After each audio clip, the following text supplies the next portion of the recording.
Hello students, today we will discuss the second topic of the chapter which we were discussing earlier, pollution.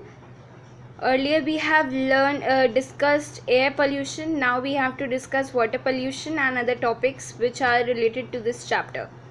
As you can see in the box that Van Mahotsav, आप सब जानते हैं, एक program है in which people plant saplings every year in month of July.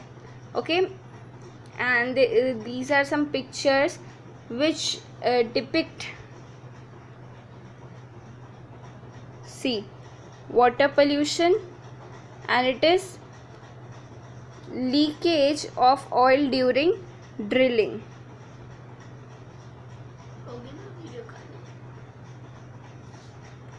Okay, so water pollution, the second most important substance that is essential for life to continue on earth is water. You all know that after air, the second most essential thing which is essential for us to live on earth is water, which we drink. Okay, so when water pollutes like this, so we can't drink this water. Can you drink this water? No. And so we all need clean and pure water to drink. Okay, we need water for many activities. You all know, for bathing, drinking, making food, everything we need water. We need the major sources of water are surface water. जो major source है हमारे water का वो surface water है, जैसे river, lakes, streams, seas and oceans and groundwater. Just recall what we have had learned in the previous class about wastewater. After use, water is discharged into these water bodies. जब हम पानी को use कर लेते हैं तो जो remaining water होता है वो इन वाटर बॉडीज़ में डिस्चार्ज कर दिया जाता है. अब जो वेस्ट वाटर है वो mostly discharge without being treated. Waste water तो गंदा होगा ही, और अगर हम उसे बिना ट्रीटमेंट के डिस्चार्ज कर देते हैं तो वो जिस वाटर बॉडी में जा रहा है उस वाटर बॉडी को भी पल्यूट करेगा. ठीक है, तो fresh water and ground water are considered fit for drinking, but with the growing population and industrialisation. देखिए, पहले माना जाता था कि फ्रेश वाटर और ग्राउंड वाटर ड्रिंकिंग के लिए फ़िट है, बट अब जैसे जैसे पॉपुलेशन में ग्रोथ हो रही है और इंडस्ट्रियलाइजेशन में भी ग्रोथ हो रही है, सो ये सोर्सेज भी बहुत ज़्यादा कंटामिनेटेड हो रहे हैं, यानी पोल्यूटेड हो रहे हैं. तो ये भी अब उतना सेफ फॉर ड्रिंकिंग नहीं है. The contamination of water have also the contamination of water bodies with unwanted substances is called water pollution. The substances that pollute water are called pollutants. Okay, अब वाटर पोल्यूशन जो है ज़्यादातर क्यों होता है? Human activities की वजह से. जो डोमेस्टिक सीवेज है ये बहुत ज़्यादा हार्मफुल वाटर रिलीज़ करती है. कहाँ से? फैक्ट्रीज से. ये सब ह्यूमन एक्टिविटीज़ की वजह से ही हैं जिसकी वजह से वाटर पोल्यूशन होता है. ठीक है, during drilling and shipping operation, जैसा आप देख सकते हैं यहाँ पे, ड्रिलिंग या शिपिंग ऑपरेशंस के टाइम कभी कभी लीकेज ऑफ ऑयल हो जाती है, तो ये भी बहुत ज़्यादा पोल्यूट कर देती है उनके आसपास की जो वाटर बॉडीज़ होती हैं. ठीक है, नेचुरल फिनोमिनन जो है जैसे वॉल्केनिक इरप्शंस, ये सब भी बहुत बड़े कॉज हैं वाटर पोल्यूशन के. ठीक है, अब हमने ये जानना है कि सोर्सेज क्या है वाटर पोल्यूशन के. सो वाटर पोल्यूशन के भी दो सोर्सेज हैं, ब्रॉडली कैटेगराइज करा हुआ है इनको दो पॉइंट्स में, एक पॉइंट सोर्सेज और एक non point sources. Point sources क्या है? ये रेडली आइडेंटिफाइबल होते हैं, मतलब इनको हम आराम से मतलब आइडेंटिफाई कर सकते हैं. जैसे कि ये सिंगल लोकेशन पे होते हैं, जैसे industries, municipal sewage treatment plants, septic tanks, combined sewer overflows and raw sewage discharges. और ये जो नॉन पॉइंट सोर्सेज होते हैं ये they are the diffuse discharges. ये जो हम डिस्चार्ज करते हैं वेस्ट वाटर का वाटर बॉडीज़ में, ये वो डिफ्यूज डिस्चार्जेस होते हैं पोल्यूटेड वाटर के, जिसके लोकेशंस आइडेंटिफाई नहीं कर सकते हैं. अब वो कोई एक सिंगल लोकेशन नहीं है, वो मतलब डिफरेंट लोकेशंस होती हैं, चेंज होती रहती हैं. तो जो मेन नॉन पॉइंट सोर्स है वाटर पोल्यूशन का वो है agriculture, forestry, mining, construction, urban run off and residual waste. ठीक है, अब waste like chemicals, drugs and paints from different industries are discharge to nearby water bodies. ये हर जहाँ जहाँ फैक्ट्रीज होती है उनके नियर बाय में कोई ना कोई वाटर बॉडी होती है, तो उनसे जो वेस्ट निकलता है वो सीधे वाटर बॉडीज़ में डिस्चार्ज कर दिया जाता है। उसके वजह से वाटर बॉडीज़ वहाँ की बिल्कुल पॉल्यूट हो जाती हैं और फिर वो आसपास के जो लोग होते हैं जो उस वाटर बॉडी पे डिपेंडेंट होते हैं उनकी लाइफ डिस्ट्रॉय हो जाती हैं। ठीक है, detergents are released from residential areas, pesticides and fertilizers run off from agricultural lands। अब जो कुछ वाटर बॉडीज़ गाँव के पास या खेतों के पास होती है तो वहाँ पे खेतों से पेस्टिसाइड्स वगैरह आ जाते हैं और गांव के लोग आके नदी के तट पर, आपने सुना होगा, कपड़े धोना, नहाना धोना, तो उसके ऐसे डिटर्जेंट्स जो उसमें रिलीज़ होते हैं ये सब मिलके वाटर को बहुत ज़्यादा बड़े उस पर पॉल्यूट करते हैं। और ये सब एग्जाम्पल्स हैं non point sources of water pollution के। ठीक है, okay, next topic is effects of water pollution. अब इनकी बहुत ज़्यादा एडवर्स इफेक्ट्स है ह्यूमन लाइफ पे, so we have to discuss effects of water pollution. Some effects of water pollution are discussed as follows. इसके 5-6 पॉइंट्स दे रखे हैं। पहला है वाटर, वेस्ट वाटर जो है वो बहुत ज़्यादा पॉइजनस केमिकल्स कंटेन करता है, उसमें बहुत ज़्यादा पॉइजनस केमिकल्स होते हैं जैसे आर्सेनिक एंड फ्लोराइड्स। ये एक्वेटिक लाइफ को बहुत ज़्यादा हार्म करते हैं। हमने कल भी पढ़ा था कि जब मतलब वाटर बॉडीज़ में डिस्चार्ज कर दिया जाता है फैक्ट्रीज़ का वेस्ट तो वो एक्वेटिक लाइफ को बहुत ज़्यादा अफेक्ट करता है। तब जब ये वाटर पोल्यूशन ही है तो ये तो ज़रूर मतलब ये तो मतलब है ही कि वो एक्वेटिक लाइफ को हार्म करेगा ही करेगा। ऑयल स्पिल्स जो होते हैं ये भी बहुत ज़्यादा एडवर्सली अफेक्ट करते हैं मरीन लाइफ को by cutting of the supply of oxygen and sunlight. ये क्या करते हैं, जो मरीन लाइफ के लिए जो ऑक्सीजन एंड सनलाइट होता है उससे उसकी सप्लाई को कट ऑफ कर देते हैं, जिसका रिजल्ट ये होता है कि मास किलिंग हो जाती है under water plants and animals की। ठीक है, consumption of polluted water causes water borne diseases. अगर कोई भी इस पॉल्यूटेड वाटर को कंज्यूम कर ले तो इसके वजह से उनको वाटर बॉर्न डिसीजेस हो सकती हैं जैसे cholera, dysentery and jaundice. Okay, अब वेस्ट वाटर जो कि डिस्चार्ज होता है थर्मल पावर प्लांट से वो बहुत ही ज़्यादा हॉट होता है, तो ये रिड्यूस कर देता है amount of oxygen which is dissolved in water bodies. So इसके वजह से भी मरीन लाइफ बहुत ज़्यादा अफेक्ट होती है, this adversely affects the aquatic life. Okay, sometimes the concentration of toxic pollutants, ये जो टॉक्सिक पोल्यूटेंट्स होते हैं इनका कंसनट्रेशन कभी इतना ज़्यादा हाई हो जाता है कि उनका ब्रेक डाउन मतलब beyond the capacity of micro organisms in water. मतलब माइक्रो ऑर्गेनिजम्स में एक कैपेसिटी होती है कि वो थोड़े से अगर वो हैं क्या बोलते हैं टॉक्सिक पोल्यूटेंट्स है तो उसको ब्रेक डाउन कर सकते हैं, मगर अगर इनकी कंसंट्रेशन ज़्यादा बढ़ जाए तो वो भी उनकी कैपेसिटी से बियॉन्ड हो जाता है ये कि वो अब उसे ब्रेक डाउन नहीं कर सकते, तो वो फिर से मरीन लाइफ को बहुत ज़्यादा अफेक्ट करते हैं। In such cases the excess of nutrient encourages rapid growth of algae, a condition known as algal Bloom.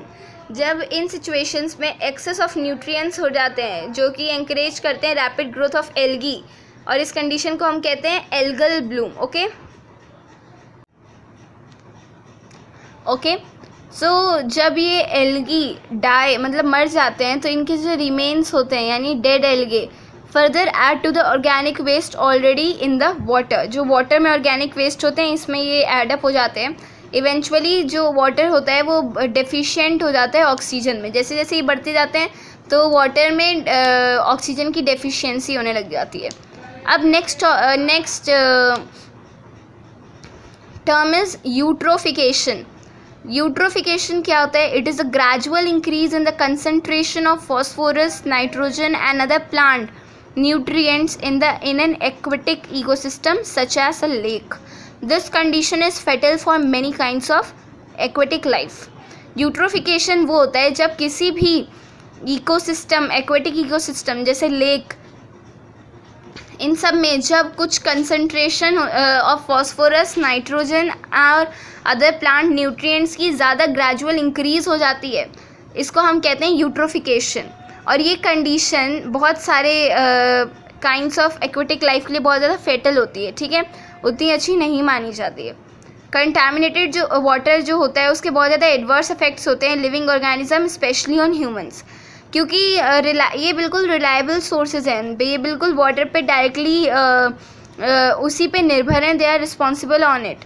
Okay, reliable sources state that concentration of nitrates in water has carcinogenic effect, इनके carcinogenic effect होते हैं जो कि blue baby syndrome को lead कर सकते हैं, methaemoglobin anaemia and to hampering oxygen transport. ये क्या करते हैं, फिर से वैसे ही है, हेमोग्लोबिन में मिल जाते हैं और ये ऑक्सीजन का जो ट्रांसपोर्ट होता है बाय ब्लड उसको कट ऑफ कर देते हैं, और इसके वजह से गैस्ट्रिक कैंसर भी हो सकता है और एडवर्सली अफेक्ट कर सकता है कार्डियोवैस्कुलर सिस्टम को ये हमारे, ठीक है। अब वाटर पोल्यूशन का क्या प्रिवेंशन होते हैं? Water pollution can be prevented by using the following method. सबसे पहला है वेस्ट वाटर, जो इंडस्ट्री से वेस्ट वाटर निकलता है उसको हमें किसी लार्ज वाटर बॉडीज़ में डिस्चार्ज करने से पहले ट्रीट करना चाहिए, जिससे अगर वो साफ़ हो जाए तो एक्वेटिक लाइफ को डिस्टर्ब ना करे। ओके, और फिर जो सीवेज है उसको भी हमें बड़ी वाटर बॉडीज़ में रिलीज़ करने से पहले उसको सीवेज ट्रीटमेंट के थ्रू उसको ट्रीट करना चाहिए, okay, before releasing it into water bodies. Next point है यूज़ ऑफ फर्टिलाइजर्स और pesticides should be minimize in fields, ठीक है। ज़्यादा यूज़ ऑफ पेस्टिसाइड्स और फर्टिलाइजर्स तो हमारे प्लांट्स के लिए भी अच्छा नहीं होता है, तो हमें इसे मिनिमाइज़ कर देना चाहिए फील्ड्स में। नेक्स्ट है हमें इको फ्रेंडली फर्टिलाइज़र्स यूज़ करने चाहिए, क्योंकि वो वाटर पोल्यूशन कॉज नहीं करते, और क्योंकि लीचिंग के या रन ऑफ के वजह से जो वेस्ट हैं, plastic, decaying vegetable, fruits etcetera, ये सब भी पॉन्ड्स या लेक्स में नहीं फेंके जाने चाहिए। जो बाथिंग ऑफ एनिमल्स होती हैं, जो कपड़े धोने का काम होता है, यूरिनेटिंग इन वाटर बॉडीज़, ये सब भी डिस्करेज किया जाना चाहिए, ये सब जल्द से जल्द बंद करना चाहिए, as it could adversely affect the water bodies conditions. Okay, and the peoples and animals which are जो उन्हीं पे निर्भर हैं, तो उनकी लाइफ्स भी खतरे में आ सकती हैं, ठीक है। नेक्स्ट मेन टॉपिक है इसका case study, the Ganga action plan. अब हम द गंगा एक्शन प्लान की केस स्टडी करेंगे। ओके, जो गंगा रिवर है वो 2500 kilometre through 628 cities and 45 towns वहाँ से वो बहती है, ठीक है। It supports most of the northern, central and eastern Indian population, ठीक है, विच डिपेंड्स ऑन इट। ये जो हमारी नदर्न, सेंट्रल और ईस्टर्न इंडिया है, वहाँ की पॉपुलेशन गंगा रिवर पे ही डिपेंडेंट है अपने लाइफ के लिए, ठीक है, अपने सेवरल एक्टिविटीज़ के लिए। देखिए, people have polluted the river by throwing large quantities of waste, untreated sewage, dead bodies etcetera into it. ये सब कुछ एक्टिविटीज़ हैं जो हम ह्यूमंस के द्वारा किए गए हैं, जिसके वजह से गंगा बहुत ही ज़्यादा बुरी तरीके से पोल्यूटेड हो चुकी है। अब वो बिल्कुल पहले जैसी नहीं है, जितनी प्योर पहले थी अब आज के डेट में नहीं है वो उतनी प्योर। ओके, अब बहुत ज़्यादा पोल्यूटेड है वो। This has made Ganga one of the 10 most endangered reverse in the world. जो पहले सबसे ज़्यादा प्योर हुआ करती थी, वो अब सबसे 10 most endangered reverse in the world में गिनी जाती है। अब हमने क्या किया, गंगा को बचाने के लिए हमने गंगा एक्शन प्लान लॉन्च किया 1985 में, ठीक है। इस प्लान का जो मेन एम था, ये था to reduce the pollution levels in the river. For example क्या हुआ, कानपुर जो है वन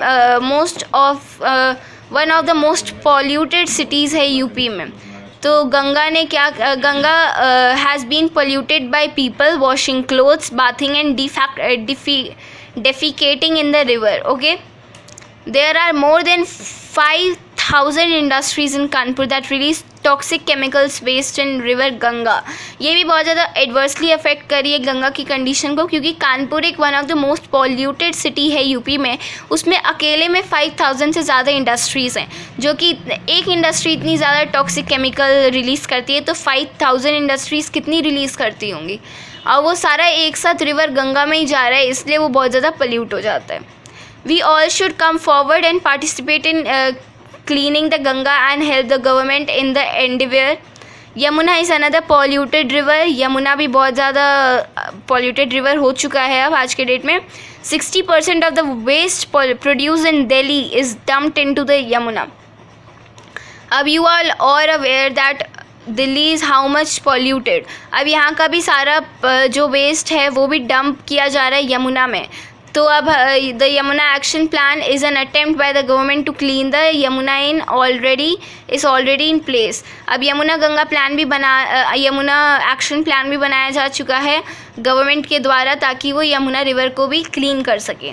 ओके, हमारा नेक्स्ट टॉपिक है portable water. You all are aware that what is portable water. Portable water is the water which is safe for drinking. Okay, clean and pure water for drinking is the basic requirement of human beings. Okay, as water is the basic necessity of our life, so it is our right to that we are are available with clean and pure water for drinking, as it is our basic requirement for human beings. It must be realized that most pollutants can never be eliminated. ज़्यादातर pollutants को हम हमेशा eliminate नहीं कर सकते, और some many converted to a less polluting form. कुछ को हम कम polluted form में कर सकते हैं। Although जो boiling है वो यूज़ किया जाता है to get rid of microorganisms present in water, but it is not always helpful, क्योंकि जिस वाटर में ज़्यादा pollutants होंगे वो बस boiling से नहीं साफ़ हो पाते, and the water can still contain particles, so further filtering becomes necessary. इसलिए हर घर में filters, RO they are used because they बस boiling water से water पीना is not sufficient. ठीक है, बस water को boil करके पीना sufficient नहीं है, इसलिए हमने filters लगाए हैं, ROs लगाए हैं, ताकि water further filter हो सके। ठीक है,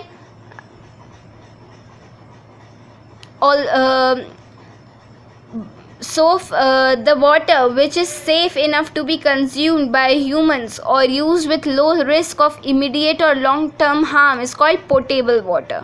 ठीक है, पोर्टेबल वाटर कलरलेस होता है, ऑर्डरलेस होता है, ट्रांसपेरेंट होता है और फ्री फ्रॉम हार्मफुल केमिकल्स होता है। Next is methods of water purification. अब जब वाटर इतना गंदा हो रखा है तो हमें इसे प्यूरिफाई करने के लिए भी कुछ मेथड्स आजमाने पड़ेंगे। We have to use some methods also. Okay, here you can see in the box that 25% of the world population does not get safe drinking water. Okay, हम हर जगह जाके देख तो नहीं रहे ना कि कहाँ पे पानी मिल रहा है, so we are not aware that how many people are not getting safe water. So we get data that 25% of the world population does not get safe drinking water. Okay, tap water can be purified and made safe for drinking in the following ways. सबसे पहला है a candle type filter. हम एक candle type filter use करते हैं, जो कि ज़्यादातर यूज़ किया जाता है हाउसेज़ में। ये एक फ़िज़िकल मेथड है ऑफ रिमूविंग इम्प्योरिटीज़। अब देखिए, एक फ़िल्टर जैसा होगा तो उसमें जब हम पानी डालेंगे तो फ़िल्टर होके निकलेगा, यानी जो उसमें इम्प्योरिटीज़ होंगी वो उसकी फ़िल्टर पे ही रह जाएंगी, और जो बचा क्लीन वाटर होगा वो हमारे पास आ जाएगा। नेक्स्ट है boiling is one of the best ways to make water safe for drinking. Boiling kills germs. Third हमारा हो सकता है कि हम उसमें क्लोरीन टैबलेट्स डाल दें, क्योंकि जब वाटर में क्लोरीन टैबलेट्स डालते हैं तो उसको प्योरीफाई कर देता है, और इस प्रोसेस को हम कहते हैं chlorination. Okay, it is important to know how many tablets should be used, क्योंकि over use of chlorine tablets should be avoided. Chlorine tablets का ओवर यूज़ नहीं होना चाहिए, so that's why we should be aware of the correct quantity of how many chlorine tablets should be used to purify the water. Okay, bleaching powder can also be added to water to kill germs. Bleaching powder भी use हो सकती है, पर इसमें भी same condition है कि bleaching powder की भी अमाउंट हमें जानना ज़रूरी होता है। ठीक है, अब नेक्स्ट है फिल्टरिंग सिस्टम्स। जैसे हमने अभी पढ़ा कि फ़िल्टर्स, आरओज़ ये सब यूज़ होते हैं, तो इससे फिल्टरिंग सिस्टम्स होते हैं। ये वाटर को क्लीन कर देते हैं by first filtering it through a candle filter, then passing it through activated charcoal which absorbs impurities, and finally irradiating water with ultraviolet radiation which kills the germ present in it।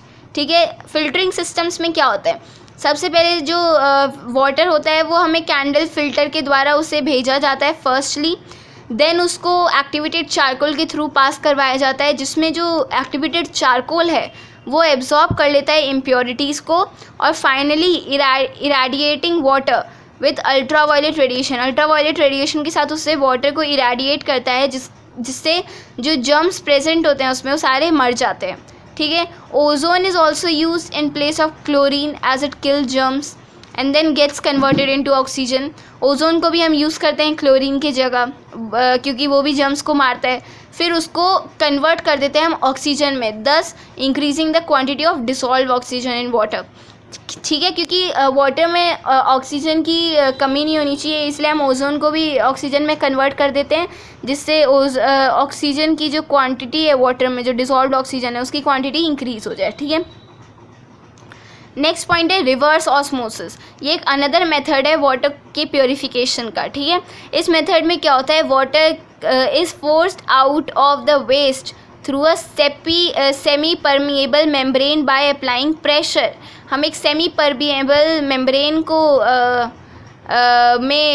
Bye applying pressure इसके through water को मतलब पास करवाते हैं।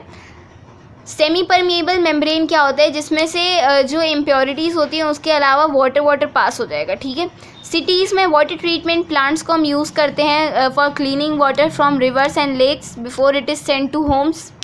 जो main aim है water treatment process का, ये है ताकि हम एग्जिस्टिंग कंटामिनेंट्स को रिमूव कर सकें वाटर में। ठीक है, जो वाटर में प्रेजेंट है, या हम रिड्यूस कर सकें concentration of such contaminants so the water becomes fit for drinking and other purposes.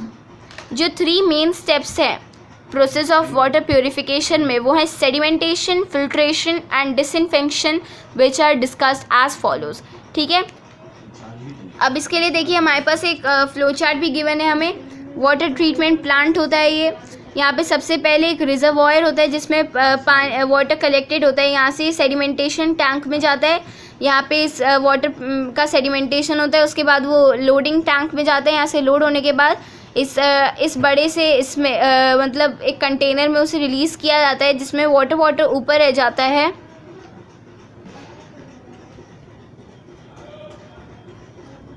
और जो सैंड ग्रेन्यूल्स वगैरह होते हैं वो नीचे आ जाते हैं।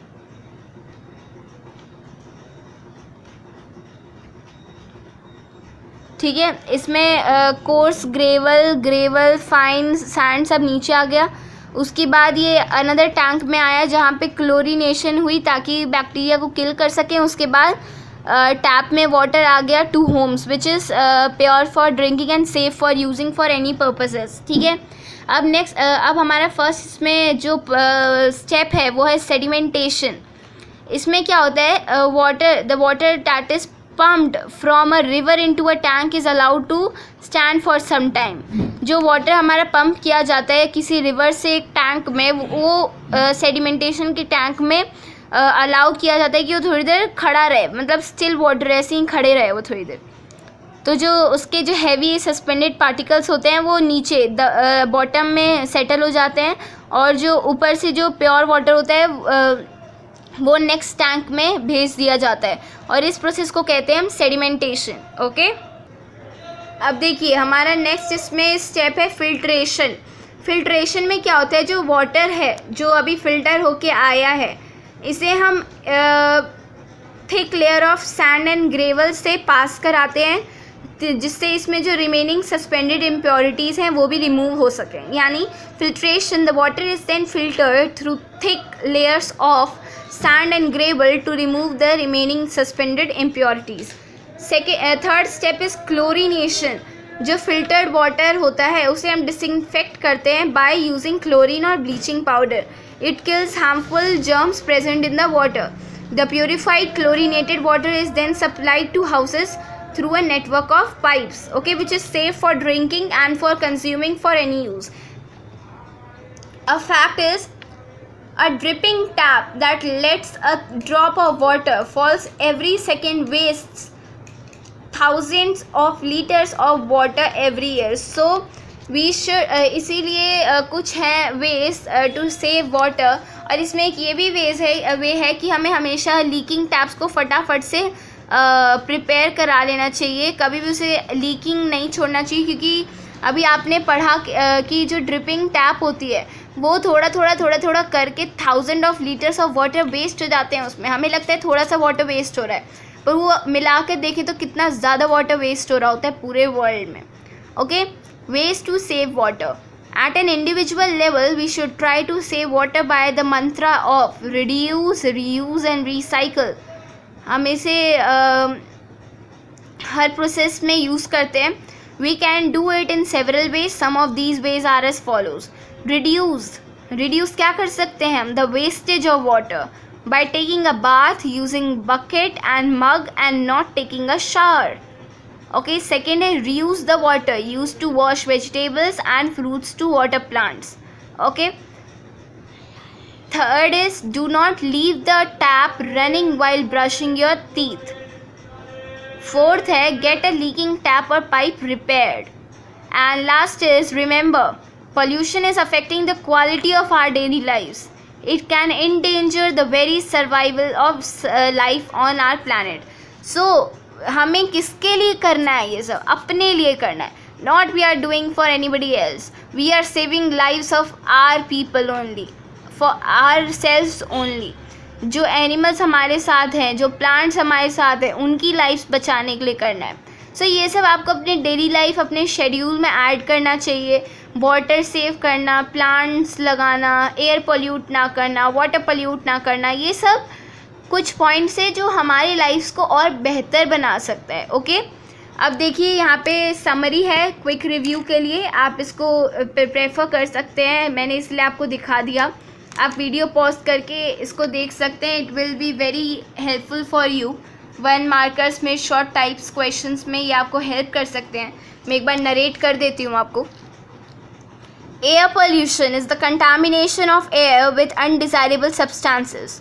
The various sources of air pollution are harmful gases like carbon dioxide, carbon monoxide, that are produced by burning of fuel, harmful gases emitted from industries, factories, thermal power plants, etc. Global warming, acid rain, depletion of the ozone layer, and respiratory disorders are some harmful effects of air pollution. Water pollution is the contamination of water with undesirable substances. Man is responsible to a great extent in polluting water sources. Polluted water harms aquatic life. Drinking polluted water can cause diseases like typhoid and jaundice in humans. Water that is suitable for drinking is called potable water. Potable water is colorless, odorless, transparent and free from chemicals. Tap water can be made safe for drinking by boiling chlorination using candle filters, reverse osmosis, etc. Okay, these are some MCQs also. You can refer it. ये 1 marker questions के लिए आपके लिए helpful हो सकते हैं. मैंने जो पॉइंट्स पढ़े आपने सुना होगा. सो आपको ये आपने सुन के ये देख ही लिया होगा कि इसमें पूरे चैप्टर का एक क्विक समरी पॉइंट गिवन है हमें. ठीक है, बिल्कुल क्विक रिव्यू हो जाता है. ठीक है, so you should prefer these and these are the pictures. ये फैक्ट टेबल्स हैं. ये देखिए गंगा एक्शन प्लान की, ये दिखा रहा है कि गंगा कहाँ कहाँ से बहती है हमारी. ये हमारा वाटर ट्रीटमेंट प्लांट है. ओके, ये हमारा टेबल, ये हमारा पोर्टेबल वाटर है. And this is our table and water pollution and leakage of oil during drilling. Okay students, at last I would only like to tell you that please attempt all these ways to save water and plants in your daily life. Don't pollute air, don't pollute water, because you have to live with these sources, not anyone else. We all are dependent on these sources. So आपको ये सब बचाना चाहिए, plants लगाने चाहिए, water save करना चाहिए, मतलब किसी भी चीज़ की बर्बादी नहीं करनी चाहिए, ठीक है। ये सब चैप्टर्स आपकी ह्यूमन वैल्यूज़ को इंक्रीज़ करने के लिए ही बनाए गए हैं। Okay, thank you students, bye.